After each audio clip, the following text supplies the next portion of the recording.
ఈ వీడియో చూసే ముందు జై శ్రీరామ్ అని కామెంట్ చేయండి. మాఘమాసంలోని శుక్లపక్షంలో 7వ రోజున రథసప్తమిగా జరుపుకుంటారు. అత్యంత పవిత్రమైన పండుగలలో రథసప్తమి పండుగ ముఖ్యమైనది.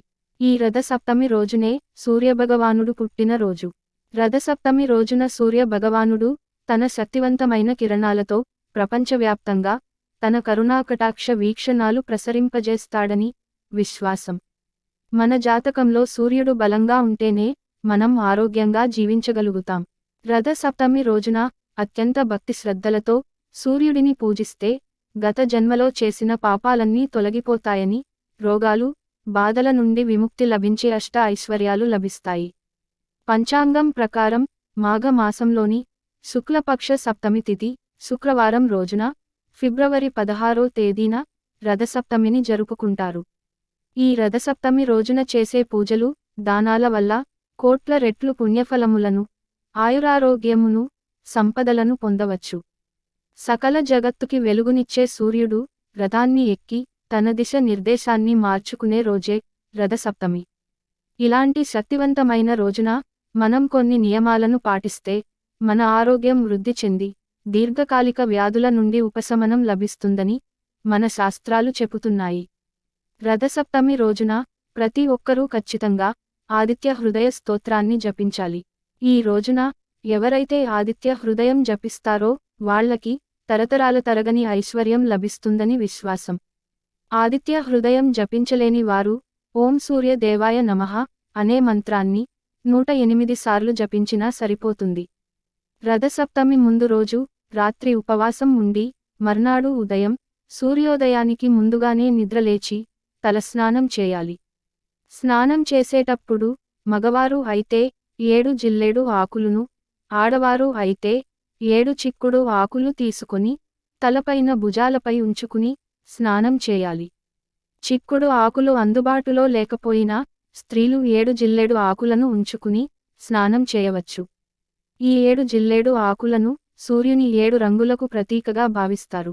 జిల్లేడు ఆకులు మీకు అందుబాటులో లేకపోతే స్నానం చేసే నీటిలో ఎర్ర పువ్వులను వేసుకుని స్నానం చేస్తే మంచిది. ఇలా చేస్తే సూర్య భగవానుడు సంతోషించి ఐశ్వర్యాన్ని ప్రసాదిస్తాడు.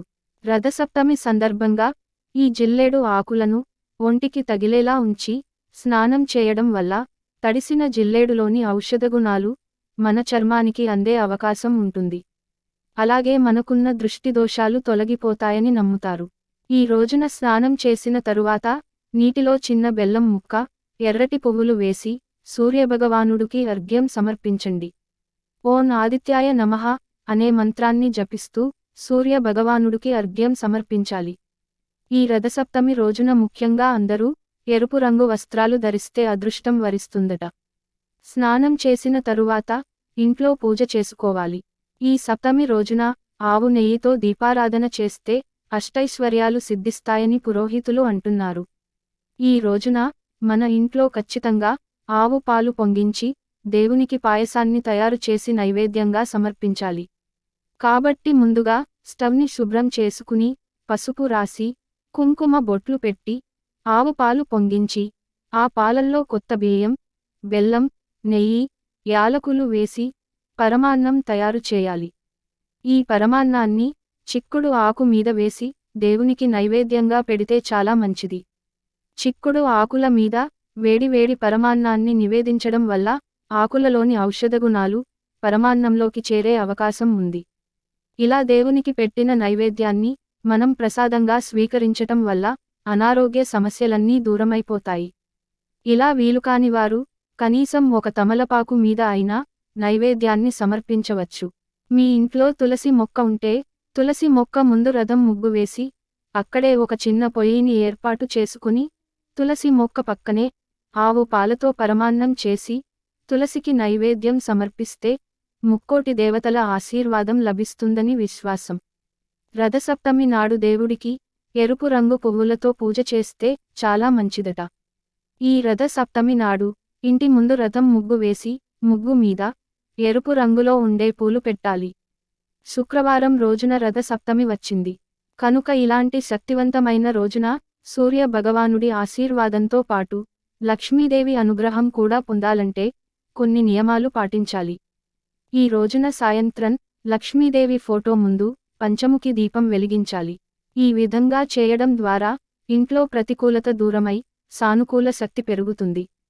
అలాగే మీ జీవితంలో సంపద బాగా పెరుగుతుంది. ఈ రోజున ముఖ్యంగా ఆవును పూజించడం వల్ల ముక్కోటి దేవతల ఆశీర్వాదం లభిస్తుంది. సప్తమి రోజున ఆవులకు పచ్చి గడ్డిని ఆహారం తినిపిస్తే చాలా మంచిది. రథసప్తమి రోజున పొరపాటున కూడా చేయకూడని పనులు కొన్ని ఉన్నాయి. ఈ రోజున ఎవరిపైన కోపం ప్రదర్శించరాదు. వివాదాలకు దూరంగా ఉండాలి. ఇంట్లో మరియు చుట్టుపక్కల వాతావరణంలో శాంతి ఉండేలా చూసుకోవాలి. మద్యం, మాంసాహారానికి దూరంగా ఉండాలి. ఈ రోజున ఉప్పు వినియోగం కూడా నిషేధించబడింది. అలాగే ఈ రథ సప్తమి రోజున ఇంట్లో సూర్య యంత్రాన్ని పెట్టుకుంటే మీకు ఆర్థికంగా బాగా కలిసి వస్తుంది.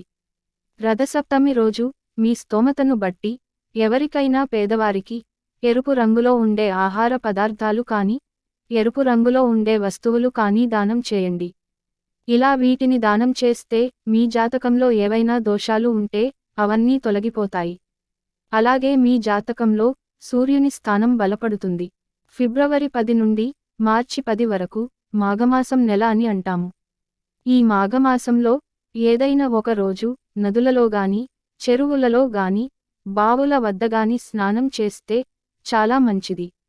నదులల్లో స్నానం చేయడం కుదరకపోతే ఇంట్లో స్నానం చేస్తున్నప్పుడు గంగానది, గోదావరి, కావేరి వంటి పుణ్య నదుల పేర్లను తలుచుకుంటూ స్నానం ఆచరిస్తే మంచిది. ఈ మాఘ మాసంలో ఏ వ్యక్తి అయితే పుణ్య నది స్నానం ఆచరిస్తాడో వారికి విశేషమైనటువంటి పుణ్యఫలం లభించి జీవితంలో రాజయోగం లభిస్తుందని శాస్త్రములు చెప్తున్నాయి. కాబట్టి ఈ రథసప్తమి రోజున ఉపవాసం ఉండి వీడియోలో చెప్పిన కొన్ని పరిహారాలు పాటించడం వల్ల సూర్య భగవానుడి అనుగ్రహం లభించి మీ జీవితంలో సుఖసంతోషాలు, సిరిసంపదలు వెల్లివిరుస్తాయి. ఈ వీడియో మీకు నచ్చితే లైక్ చేసి సబ్స్క్రైబ్ చేయండి.